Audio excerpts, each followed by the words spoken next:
Hello मेरे प्यारे बच्चों, आप सभी का एक नई वीडियो में स्वागत है।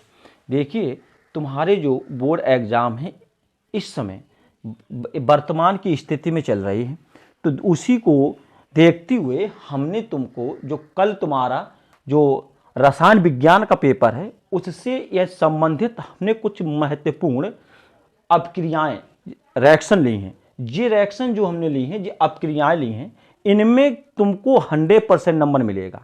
ये इतनी इंपॉर्टेंट हैं कि ये कई बार तुमसे एग्जाम में पूछ ली गई हैं और कई बार पूछी गई हैं, ठीक है ना। और इनको तुम्हें बहुत ध्यान से देखना है और एक एक करके जितनी भी अपक्रियाएं कराएंगे उनको तुम याद कर लेना। क्यों, ये बात हमारी तो मान लेना कि ये तुमसे कोई ना कोई अपक्रिया या तो 2 या तो 3 और यानी कभी कभी तो ऐसा भी होता है कि ये एक साथ भी पूरी पूछी जा सकती हैं, क्योंकि उसमें आता जो रसायन विज्ञान का जो पेपर होता है उस रसायन विज्ञान के पेपर में स्पष्ट आता है कि निम्नलिखित पर टिप्पणी लिखिए। तो लिखने के लिए क्या होता है कि जितनी भी अपक्रियाएं दी गई हैं इनको एक साथ दे देता है और यानी पूछ भी लेता है।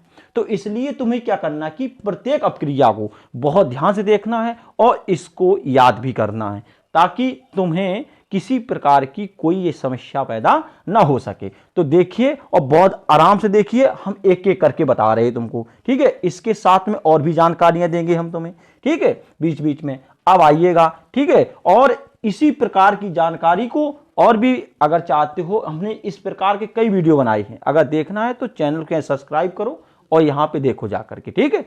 अब आइएगा, देखिए इसमें लिखी पहली अपक्रिया, नाम है बोरेटज फिटिंग अपक्रिया। बोरेटज फिटिंग अपक्रिया ये इंपॉर्टेंट रिएक्शन है, ठीक है, इस बात में ध्यान रखना, ठीक है। ये जो इंपॉर्टेंट रिएक्शन है इसमें तुम्हें बहुत ध्यान देना है। क्या है कि जब क्लोरोबेंजीन की क्रिया सूक्ष्म ईथर की उपस्थिति में मैथिल क्लोराइड के साथ सोडियम धातु से कराते हैं तो टॉयलीन प्राप्त होती है। क्या प्राप्त होती है? टॉयलीन प्राप्त होती है, इस बात में ध्यान रखना। तो ये टॉयलीन प्राप्त होती है तो यहां देखना तुम्हें C6H5Cl हो गया, ठीक है, +2Na + ClCH3। ये यहां देखना है, ये ऐसा होता है कि अगर हम इस प्रकार से करते हैं तो हमें कोई भी अगर जैसी क्रिया करनी है तो उसको करने में किसी प्रकार की कोई समस्या नहीं आती है। इसलिए हमने क्या किया कि Cl और 2Na + Cl इनको एक साथ ले लिया। क्यों? इनको एक साथ लेने से जो शेष बच रहा है, यहां देखना C6 और H5, ठीक हो गया, C6 और H5 ये हो गया। और यहां कितना मिला? CH3, तो जी हमने CH3 लिख दिया। तो ये जो है ये फॉर्मूला बन के तैयार होगा टॉयलीन का तुम्हारा, राइट। और इसके बाद जो इसके अंदर है, ठीक, ब्रैकेट के, ये निकल गया तुम्हारा क्या? 2NaCl का फॉर्मूला बन के तैयार हो गया। इसे हम कहेंगे सोडियम क्लोराइड कहते हैं। क्या कहते हैं? सोडियम क्लोराइड, वैसे इसे जानते हैं साधारण नमक, ठीक है। अब इसमें आइएगा कैनिजारो अपक्रिया। कैनिजारो अपक्रिया ये सबसे बेहतरीन और मोस्ट इंपॉर्टेंट रिएक्शन है। इसको देखना, हो सकता है कि 99% एक कैनिजारो अपक्रिया तुमसे पूछी जा सकती है, इसलिए कैनिजारो अपक्रिया को बिल्कुल मत छोड़ना, ठीक है, इसे बहुत ध्यान से देना, ठीक है। अब आ जाइएगा, इसमें क्या कि फॉर्मेल्डिहाइड अल्फा हाइड्रोजन, कैनिजारो अपक्रिया है जिसमें अल्फा हाइड्रोजन पाया जाता है, ठीक है। परमाणुओं की अनुपस्थिति के कारण सांद्र सोडियम हाइड्रोक्साइड के साथ कैनिजारो अपक्रिया करती है, ठीक है। कैसे? फॉर्मेल्डिहाइड, ये फॉर्मेल्डिहाइड का फॉर्मूला होता है HCHO। क्या होता है? HCHO। तो इसमें है कि फॉर्मेल्डिहाइड की NOH के साथ अपक्रिया कराने पर मैथिल एल्कोहल प्राप्त होता है। क्या प्राप्त होता है? मैथिल एल्कोहल प्राप्त होता है।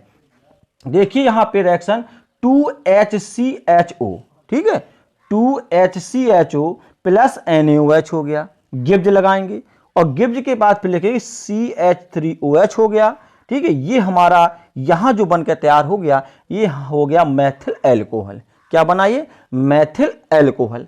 और जो यहां निकल के आया HCOONA, जो हो गया सोडियम फॉर्मेट। ये क्या हो गया? Sodium format.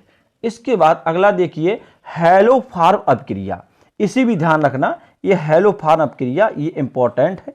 यहां देखना कि जब एथिल एल्कोहल को, ठीक है, एथिल एल्कोहल का फॉर्मूला C2H5OH होता है, ठीक है। तो जब एथिल एल्कोहल को एथिल अल्कोहल, जब एथिल अल्कोहल को क्लोरीन और कास्टिक सोडा के साथ गर्म करते हैं तो क्लोरोफॉर्म प्राप्त होता है। तो यहां देखेंगे C2H5OH हो गया और प्लस 4Cl2 हो गया, ठीक है, प्लस 6NaOH हो गया और गिब्स के बाद CHCl3 और प्लस 5NaCl और प्लस HCOONA प्लस 5H2O, ये इतना प्राप्त होता है। और HCOONA जो होता है ये तुम्हारा सोडियम फॉर्मेट का फॉर्मूला बन के तैयार हो गया, ठीक है ना। तो और ये हो गया तुम्हारा एथिल अल्कोहल का, ठीक है। यही है ना कि जब एथिल अल्कोहल, ये लिखा, जब एथिल अल्कोहल की क्रिया हमने किसके साथ, क्लोरीन हो गया, के साथ किसके, कास्टिक सोडा, ये तुम्हारा कास्टिक सोडा हो गया, इसे सोडियम हाइड्रोक्साइड बोलते हैं। जब इसके साथ क्या करते हैं, गर्म करते हैं, तब हमको क्या क्या प्राप्त होता है, ये हमारा प्राप्त होता है क्या, क्लोरोफॉर्म। क्या ये फॉर्मूला हो गया किसका, क्लोरोफॉर्म का, CHCl3, ठीक है।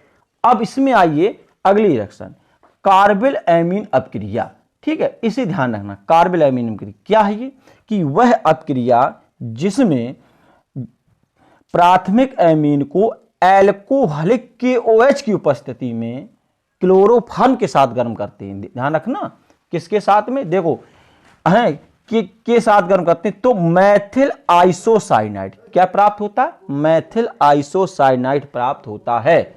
इस अपक्रिया को कार्बिल एमीन अपक्रिया कहते हैं, ठीक है ना। इस अपक्रिया को क्या कहते हैं हम, कार्बिल एमीन अपक्रिया कहते हैं, ठीक है ना। तो देखिए जो है CH3 जो NH2 जो तुम्हारा है, ये तुम्हारा प्राथमिक एमीन होगी। ये कौन सी एमीन होती है, एमीन 3 प्रकार की होती है, प्राथमिक, द्वितीयक और कितने, तृतीयक, ठीक है ना।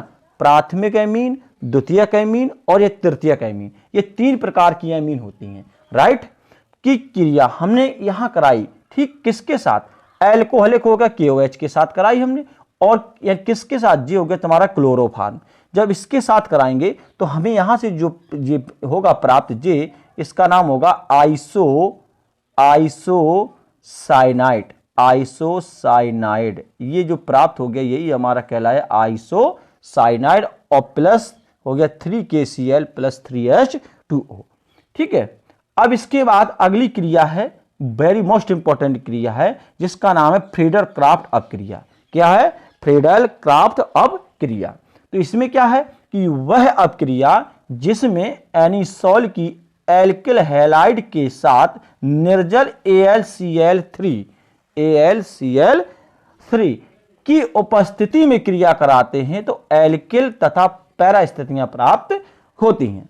अब वो कैसे, यहां देखिए C6H6 ये बेंजीन का फॉर्मूला होता है, और जी हो गया मैथिल क्लोराइड CH3Cl, ठीक है, की उपस्थिति में कराएंगे टोलिन प्राप्त होती है, C6H5CH3, ये तुम्हारी क्या होगी, टोलिन प्राप्त होगी, और यहां हो गया प्लस HCl।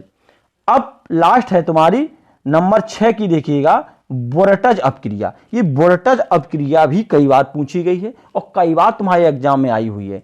देखना इसमें, वह अपक्रिया जिसमें हेलो एल्केन, कौन, हेलो एल्केन के 2 अणु सोडियम धातु के साथ सूक्ष्म ईथर की उपस्थिति में क्रिया करते हैं तो हमें क्या प्राप्त होती है, तो हमें एल्केन प्राप्त होती है। जब एल्केन प्राप्त होती है तो यहां देखेंगे हम CH3Cl plus 2Na plus ClCH3, देखो इसको हमने एक साथ ले लिया यहां से यहां तक, ठीक है, यहां से यहां तक हमने इसे एक साथ ले लिया, क्यों, ये फॉर्मूला बनेगा किसका, 2Na और Cl का, ठीक है ना। तो जे निकल के आ गया लास्ट में 2NaCl, और जो बाद में प्राप्त हुआ C2H6 या CH3 सिंगल बॉन्ड CH3, ये फॉर्मूला जो निकल के आ गया ये हमारे एथेन का निकल के आ गया, ठीक है। ये जो फॉर्मूला है ये फॉर्मूला किसका है, ये एथेन का है, ठीक है ना। तो ये जितनी भी क्रियाएं हमने कराई हैं तुमको बहुत आसानी पूर्वक आराम से एक एक करके बताई है। अब तुम इनको जितनी भी क्रियाएं हैं इनको अच्छी तरीके से याद कर लेना, और अपनी मजबूती के साथ जो कल तुम्हारा जो एग्जाम है उसके लिए बिल्कुल तैयार हो जाइएगा, और एक एक क्रिया को देख लीजिएगा, और इसमें कोई ना कोई क्रिया पक्का पूछी जाएगी, ठीक है। और बिल्कुल टेंशन फ्री होकर के अपने बोर्ड एग्जाम को दीजिएगा, ठीक है। और अच्छे नंबर के साथ पास होइएगा। धन्यवाद।